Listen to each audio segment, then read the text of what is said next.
Hello and welcome to DFS Coach Talk. It is Thursday, September 24th, 2020.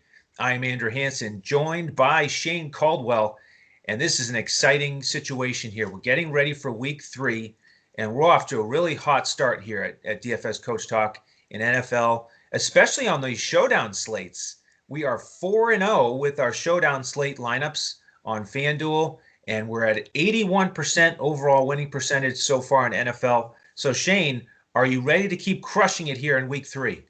Yeah, we've done well in Thursday night football. We've really pegged the game flow and everything really well, and that's helped us win in DFS and have some plays that they're a little bit lower ownership that hit. So, and this game is no exception here. This is looking like Jacksonville, Miami, two bad defenses, two kind of risky gunslinger type quarterbacks here. We got the beard versus the mustache. We got Fitzmagic versus Uncle Rico. I mean, it's pretty. These guys are pretty competitive, and they both have a quite the personality. So it makes it a good, exciting one. So I'm looking forward to these quarterbacks dueling against these pretty bad defenses. And that makes great, even though these teams are bad in terms of NFL wise for real life football, for fantasy, they're pretty good. They got some good targets and some good players, and it's going to be a good game script for this. So this is going to be an awesome fantasy game for Thursday night. So we're able in the fantasy world, in the DFS world, to make games like this that are normally boring. We're able to make it exciting by playing DFS. So that's the best thing about it, right? That's right. I mean, And this is winning money. that's right. This is the Battle of Florida, and I agree. On paper, 0-2 team versus a 1-1 teams that haven't done much here in recent years. It looks like it's a game that's not too exciting, but you're right.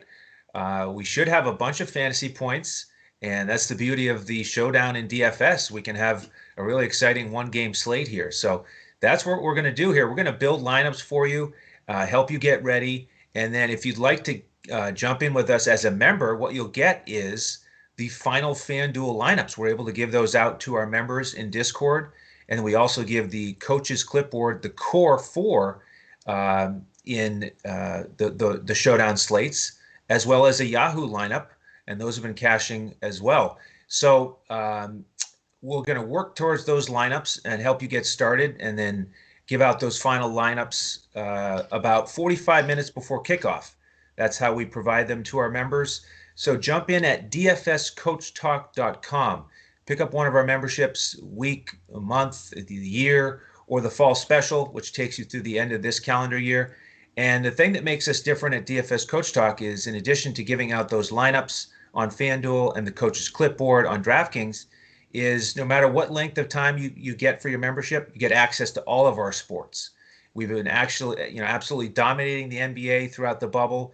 MLB has been absolutely great, and PGA is good too. We're off to a hot start here with the Corrales Punta Cana event. My man Seamus Power doing well, and so members are excited there. So that's how we do it. DFSCoachTalk.com. We'd love to have you join us.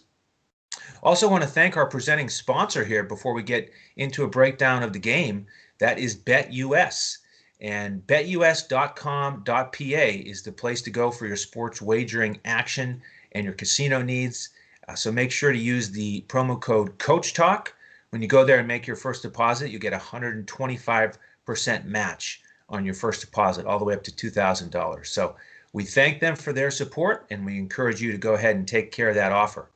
Take advantage of that offer as they take care of you. So, all right, Shane, as we look at the line for this game from BetUS, it is currently Jacksonville -3 as the home favorite, 49. Nice, healthy over-under. So that also supports our theory of the gunslingers getting after it here and scoring some points. So what is your initial breakdown of this matchup? The crazy thing about this game, at one point when it opened, the over under was like 44 and a half. And then it got bet way up and up and up and up. So my prediction of this being a gunslinger, we're gonna have a lot of action in the passing game here. Both quarterbacks going after it. That's holding true with these Vegas lines and the sharks out there in Vegas. So to get this thing all the way up to 49 over for a Thursday night game, which is, Thursday night games are traditionally kind of ugly, slower paced, low scoring games. This is going to be fun. I'm excited for this game for fantasy, and it's a pretty close over under. I mean, Jacksonville getting 3 points, but they're also at home, and it's not a long way to travel. But Miami's still got to travel north there. So this is a great game for fantasy, being that it's going to be back and forth, very competitive. You have a lot of targets, and there's some obvious weaknesses with these teams with the defense.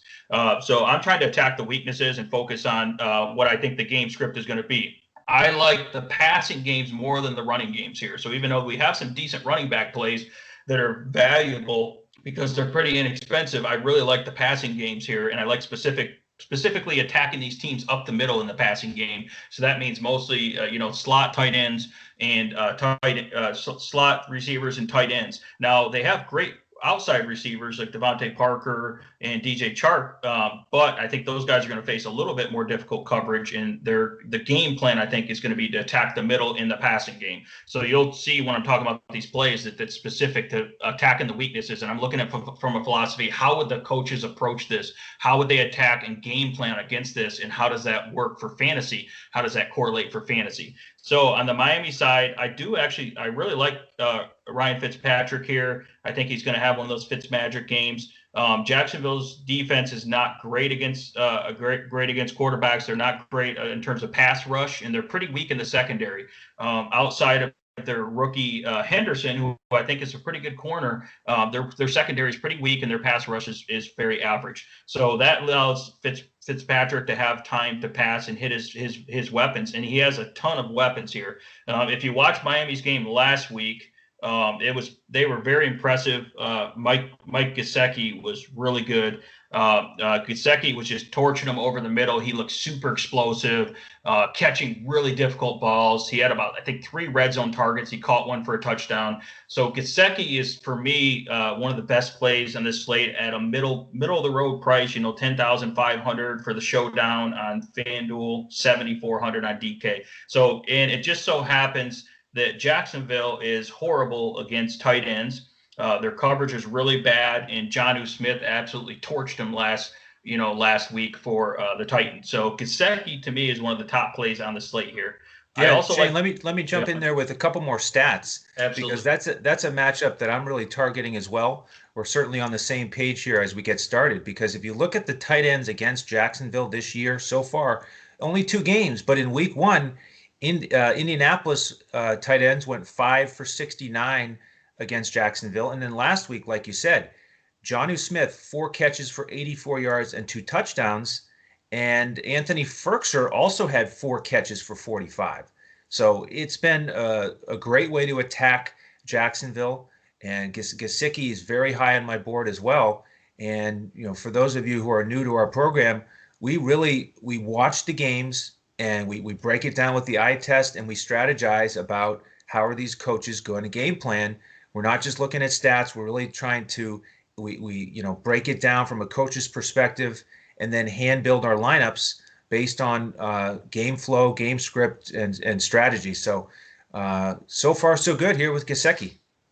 Yeah, and I think Devontae Parker is in a good spot. If he can avoid coverage from Henderson, and if he ends up getting more coverage from, I think it's Trey Herndon, their other corner, he's going to absolutely just annihilate Herndon. And if Parker is fully healthy now, which it looks like he is in terms of, according to the practice reports, Devontae Parker is due for a huge game here. And I think he's definitely due for a breakout game. He hasn't been that great, but keep in mind, he just faced New England and Buffalo secondary. So this is a buy low spot for Devontae Parker, being that he just went up against really tough secondaries and went up Tre'Davious White and Stephon Gilmore. And plus he was dealing with the injury. So right. This is a spot where you can buy low on Devontae Parker here. He's actually cheaper than DJ Chark. So I like him over Chark, that we'll talk about. So he's 12,000 on FanDuel, 8,400 on DraftKings. I don't know if I'm going to get the Devontae Parker and all the different builds, because if you're trying to pay up for some of these other guys or try to play 2 quarterbacks. But if you are going to just do 1 quarterback, I feel like you need to have Devontae Parker in your lineup here. Yeah, I agree. Very good points there in terms of the matchups that he had and the fact that he's been dealing with a nagging hamstring issue. It's funny that as we both, we talked before the show started about how we actually finalized our build. And for the most part, we've been fading Parker and Chark, even though they're in great matchups, great spots. But you got to trade off somewhere if you want two quarterbacks. So um, Parker might not quite make the cut. But I know there's another Miami wide receiver who you're interested in, who is a lot less expensive. Yeah. So just the other guy I want to bring up is Preston Williams. I think Preston Williams is a great wide receiver, but I think he's going to be matched up against Henderson quite a bit in this game. And he has been quite time this year. So I think Preston Williams is good, but I think that the guy you can pivot to that some people probably don't even know about is their starting slot receiver for Miami is Isaiah Ford. You have to scroll down a little bit when you're making your lineups to find Isaiah Ford because on DraftKings he's only $3,000 and he's buried down there on FanDuel at $7,000. So this is the type of play that differentiates yourself because then you can load up on all the other positions wherever you want. You can play two quarterbacks if you want, and you're going to get Isaiah Ford in a great matchup. He's going up against Jacksonville. Jacksonville slot coverage is really weak. They got the veteran slot corner there, and so I think Isaiah Ford can really exploit the middle of the field against weak slot coverage there. And he got a lot of targets last week. Isaiah Ford did, and he looked good across the middle. He never really broke a big play, but he was getting a lot of targets, and he looks really solid. So Fitzpatrick really trusts him up the middle, and a lot of people don't realize that he's one of the main targets in this offense right now, and you can get him super cheap. So this is another spot before he breaks out. You want to get in on him, and you might be able to actually get him at lower ownership, which is going to be really hard to find a lower ownership player that can differentiate yourself on this slate because it's going to be super chalky. And I think that allows you to get two quarterbacks. I think both quarterbacks are going to smash in this spot as well because of the game script. So I love Isaiah Ford there. Like I said, don't like Preston Williams as much. And then the other guy for Miami who's looked really good is Myles Gaskin. Myles Gaskin has looked, really explosive, especially in the passing game. He's looked decent as a runner, probably more on the outside. He's looked better as a runner, not quite as good between the tackles. The only thing that worries me is Jacksonville's been pretty stout on the inside against the run. They pretty much shut down. They made it really difficult for Derrick Henry last week. So I'm worried about Jacksonville's rush defense. But the good news is Jacksonville gives up a ton of passes to receiving running backs, and Gaskin is their primary receiving running back, and he gets regular for early down work as well. The only thing about Gaskins is once they get into the red zone or the green zone, like inside the 10, is a lot of times they'll bring in Howard or sometimes they'll mix in Breida, and they get more work in there, or Ryan Fitzpatrick just runs in the end zone as well, kind of vultures touchdown. So that's the only downside. But the upside, especially on DraftKings, he's more valuable. He's going to get a ton of catches and he's explosive in the pass game. It's just a matter. I'm worried about his touchdown upside. If he gets a touchdown though, then it's going to go gangbusters for Myles Gaskin. It just he doesn't have much red zone work is the issue there. But I know you really like Myles Gaskin though. I sure do, and let me give you a couple more numbers. You talked about the running backs catching passes against Jacksonville, and let's not forget week 1, what happened with Indianapolis. I mean, that was incredible. The Indianapolis running backs had 17 catches against Jacksonville for 142 yards. That was Taylor and Hines and Mack, 3 solid options, all that can catch the ball. And with Miami, they don't spread it around as much in terms of passing it to the running backs. It's been all Myles Gaskin this year, and he's new to the scene, but this is the time to be on him. Okay, you can't wait. This is the time to jump on him. Unfortunately, his price has gone up. We had him last week as a member of our DraftKings coaches clipboard, and he was 0.2% owned in the Millie Maker. And I had a bunch of him. He was only 4,300. And he got over 14 DraftKings points. So he gave us that 3x return at only 0.2%. And the reason we were on him is because we watched him in game 1 against New England. And he caught 4 balls in that game. One of them was a nice one-handed catch, and he got steady carries as well. And the thing is with Miami is that they're often in that negative game script where they're trying to play catch up, and so they need to throw it a ton. And he's in there all the time. I mean, he had over 60% of the snaps in week 1 against New England. And another strong outing last week with 7 carries for 46, and he caught 6 more balls for 36. And we've talked already about this Jacksonville passing attack. I mean, look what Buffalo did to Miami. Josh Allen threw for 417 yards and 4 touchdowns against them. And so if the Jacksonville passing game is successful here and they're ahead, it's going to be Fitzpatrick out there trying to throw it, and he's going to keep checking down to Myles Gaskin. So I think he's going to get a lot of work, a lot of catches. And, looking at DraftKings, I think Myles Gaskin is a great candidate for your captain. He's only 7,200. And in the PPR format, that can really pay off. Like you said, if he gets in the end zone, watch out, because I think he's going to lead this backfield in touches again, and he could be the difference maker on this slate. Yeah, that's the only thing that makes you nervous is can you get in the end zone? Because obviously he's going to get a ton of catches, but sometimes that doesn't give you enough upside if you're talking GPPs in a showdown slate where you need those raw points and the upside there. But yeah, he's certainly involved heavily, and he's in a good spot here. I don't know if he's going to be able to get as many rushing yards, but you never know. You might be able to break a few off. And I'm not sure if Miami's looking to get Matt Breida more involved this week. He hasn't been involved much at all. But I could see it on a short week to get some of their other running backs and go a little more committee. And Fitzpatrick isn't going to be facing a fierce pass rush like he was against Buffalo last week. He was facing such pressure that he was more likely to check it down, and he gave Myles Gaskin 7 targets. Where here he might be able to tack down the field more, and specifically down the middle, and taking deep shots on the outside to Parker as well, and Preston Williams. So that's why I'm not super high on Myles Gaskin, but I don't blame you at all for liking him. I think he does have a huge role in this, and he's in a good matchup, especially in the receiving game. So I think it's basically, yeah, he's a better play on DraftKings than FanDuel is my conclusion there. But yep, I think that if you can fit Myles Gaskin, I think he's a good play still. Excellent. All right. Well, before we transition to the Jacksonville side and break down that squad, we want to take a quick second here and hear from our wonderful partners at BetUS. Wake up, sports bettors. Sports are in high gear at BetUS.com, so put down the beer and make every sporting event more exciting by putting stakes on the line at BetUS. Earn bragging rights over your friends as you rake in the cash from each week's betting action. But don't settle for any other book. Choose America's favorite sportsbook with over 25 trusted years in the industry, BetUS. You need a sportsbook with integrity and longevity, but more importantly, you need a sportsbook that pays.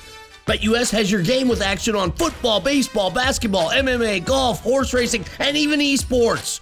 No other sportsbook welcomes newcomers like BetUS with their jaw-dropping sign-up bonuses.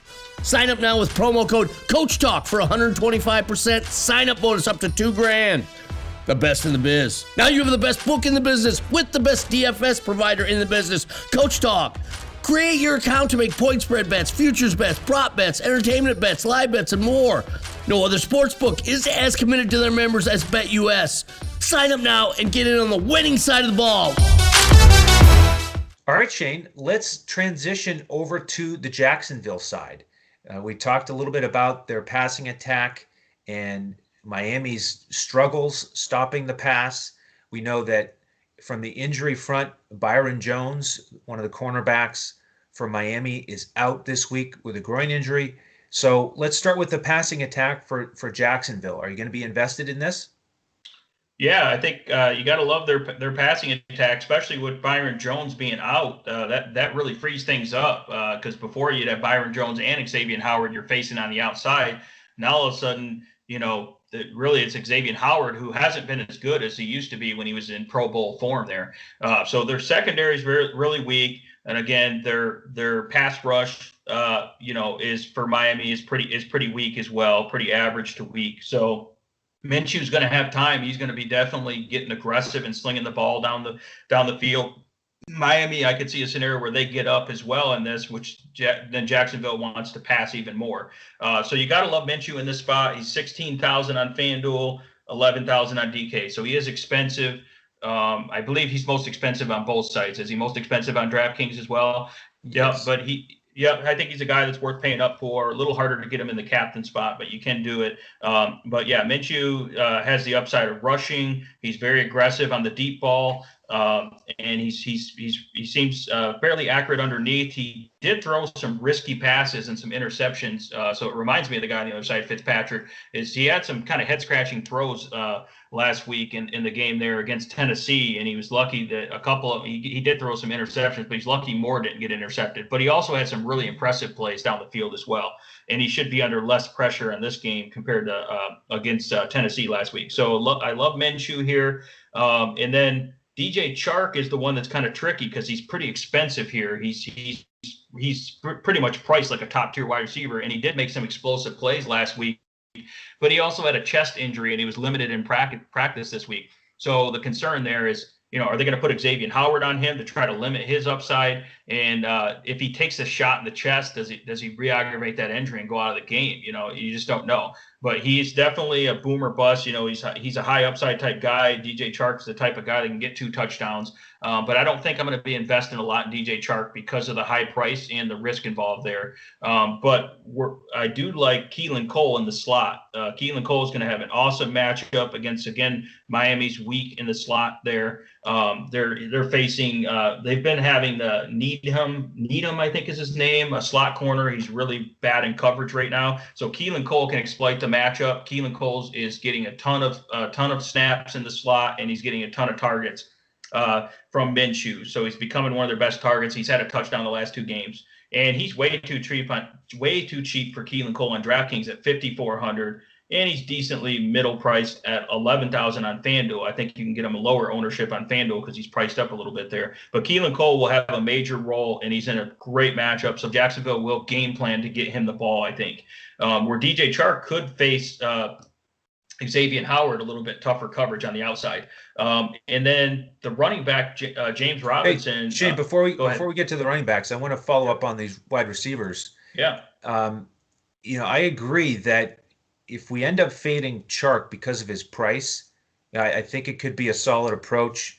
Cole has been very steady and, working out of the slot with some of his routes. We know that Beasley had a good game against Miami out of the slot. And so, if you look at the overall build, I can see how, especially on DraftKings, you mentioned Cole's price makes him a lot more attractive compared to Chark. And here's the other thing about these wide receivers and the pass catchers in general for Jacksonville. Last week against Tennessee, they had 8 guys get between 3 and 6 catches. So this isn't a situation where, with Chark priced as a wide receiver 1 in general fantasy terms, that you're going to miss out if you don't have him. Now we know he has monster upside. He could catch 2 touchdowns. Yeah, Chark's, to your point there, just because this is very specific to what you're talking about, Chark's target share is hovering around 10%, which is really low target share for a guy. Usually a guy at this price, you would want probably 25 to 30% target share. Like you would want him to be the go-to guy. You think like Devontae Adams type usage there. So yeah, 10% target share is crazy low, and I think that'll go up. But right, he's questionable with an injury, and he has a low target share. And like you're saying, to your point, they're spreading the ball around a ton. So exactly. So don't feel too bad if you don't have Chark, even though this is a great matchup for the wide receivers on the Jacksonville side. So continue on, Shane. What do you think about these running backs for the Jaguars? Yeah, I mean, I watched Buffalo gash Miami in the run there, and I don't think Buffalo's running backs are that great. I mean, they have, Zach Moss and Singletary. They're okay, but they seem to gash Miami. Miami seems pretty weak against the run. So that means it's, James Robinson could definitely be a good play. That guy kind of came out of nowhere. I think he might have been like a 7th round pick or undrafted free agent. I don't remember, but the guy, James Robinson, came out of nowhere, and he looks really good. He's solid. He's getting some targets in the pass game. I think he had 4 targets, 3 catches last week, and 16 rushes against Tennessee's a pretty stout defense for over 100 yards and a touchdown. So he's explosive. It seems like they're blocking pretty good for him. That's going to help the running game set up the play action for Minshew, which is good. So I think I like James Robinson here. It's just a matter if you can fit him in. He's pretty expensive on FanDuel at $14,000. He's reasonable on DraftKings, $7,800. But yeah, James Robinson's a guy you have to keep your eye on here as well, is the main running back for that. He doesn't really have that much competition at running back, where Miami could mix in those other veteran guys they have. But I don't really know who else. Chris Thompson's really hardly even playing, even though he's a good pass catching back. He's hardly even playing at all. So I'm not too worried about him. So you got to let James Robinson is pretty much the bell cow for Jacksonville in a decent matchup here. Yeah, you're right. You hit the numbers there that are important, and it was nice that he got involved in the passing game in week 2 after not getting a catch in week 1. So that'll certainly just come down to price, like you said. And then I do want to wrap up by mentioning these Jacksonville tight ends, because you look at Tyler Eifert, and he's sort of more of that marquee name here, and he got in the end zone last week, 3 for 36 and a touchdown. But don't forget about James O'Shaughnessy. On these showdown slates, you have to go deep into the roster. Shane told you about Isaiah Ford over on the Miami side as one of the cheaper pass catchers. And, if you're making multiple lineups, get James O'Shaughnessy in there in at least one of your lineups on DraftKings. He's only 1.6. He got 4 for 40 last week. And if he gets into the end zone in a similar game in terms of his production, then you're looking at 13, 14, 15 DraftKings points at a really low price tag, and then that can allow you to spend up across the board. Yeah, and I agree with that. And that's great if you're building, multiple lineups and you're trying to build something that's more the multi-mass, the large GPP with the big prize here. I think that's a good play to try to differentiate. This Laviska Shenault Jr. For Jacksonville is pretty interesting as well. I think he's just going to keep getting involved more and more. He's had 4 targets the last couple games here.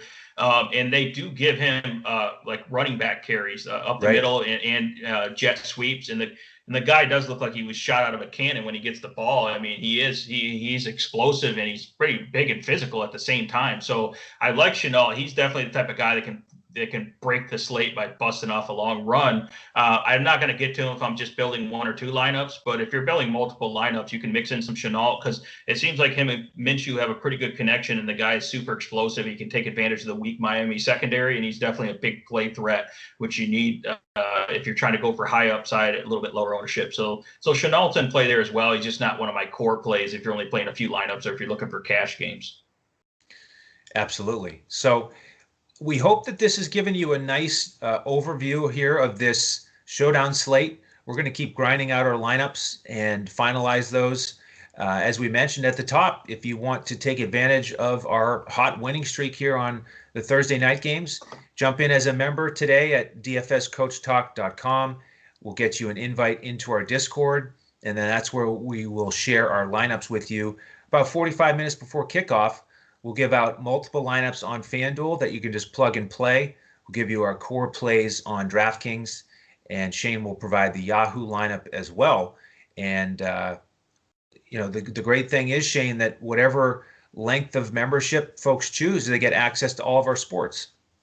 Yeah, absolutely. To have all those sports, and we're crushing in all those sports. It's very valuable, and to have all this information and research that we're putting in and all the film work we're doing for NFL, it's going to make your primetime slates and your Sunday a lot more enjoyable, that you can just plug and play those lineups and just and be in the cash and have fun doing it. So it just saves you a ton of time. It makes it a lot easier for you. So definitely, I'm surprised how excited I am for a Miami Jacksonville game, but I'm kind of excited. And if it were for fantasy sports, specifically DFS, I probably wouldn't be that excited about this game. But I think it's just going to be a fun game to watch, and especially if you have some guys, in the DFS contest that are smashing, and the way we look at this, the guys that we think are going to go really well, we're going to have a lot of exposure to. So I think it's going to be good. Definitely, the other thing is, give everyone that's watching, give us a subscribe and give us a like on YouTube. Rate us good. Give us a like on the podcast and everything. Give us good reviews there. We appreciate the support. We're doing this in front of the paywall, providing all kinds of good research and information. So we appreciate the support. Everyone giving us lots of likes and subscribes there on YouTube and all the podcast centers.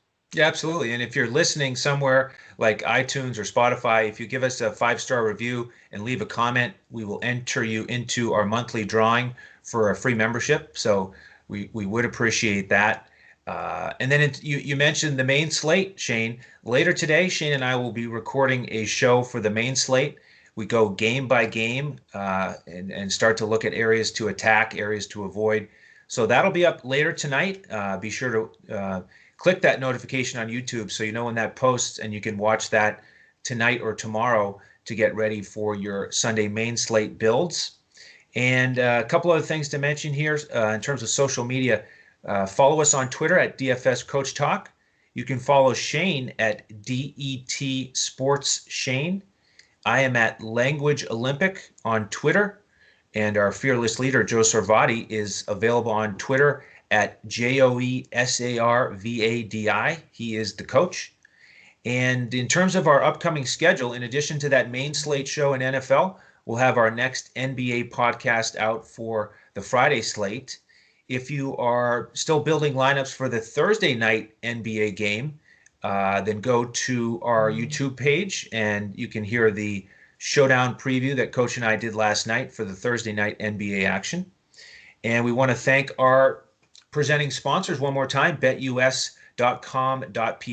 Go there for all of your sports wagering and casino action. Use that promo code CoachTalk for your 125% deposit match. Our charity of choice here at DFS Coach Talk, mambaon3.org, MAMBAONTHREE.org. Shane, any final thoughts here?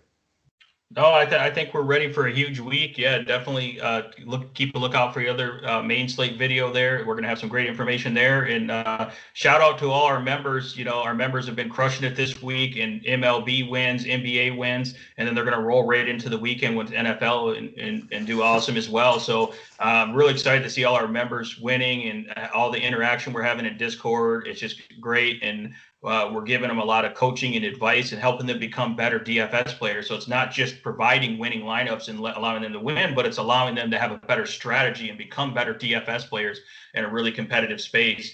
So we're literally coaching them and helping them out, and we love the interaction there. So just shout out to the members. Appreciate all you guys, all your support and interaction in Discord. And we're looking forward to this weekend with NFL. It's going to be a lot of fun. Absolutely. That's another thing we do is we do one-on-one coaching every Friday. So jump in as a member today, and you can do that tomorrow with us. There's no extra charge for that. As Shane said, we're trying to make everybody better, more consistent, build the bankroll. We talk a lot about contest selection, and so we want to help you learn and get better so that DFS is more fun. So great work here, Shane. On behalf of Shane Caldwell and the rest of the DFS Coach Talk team, thank you for joining us here on this podcast, and be sure to tune in again later tonight for our next NFL show and our next NBA show as we look to crush it in DFS.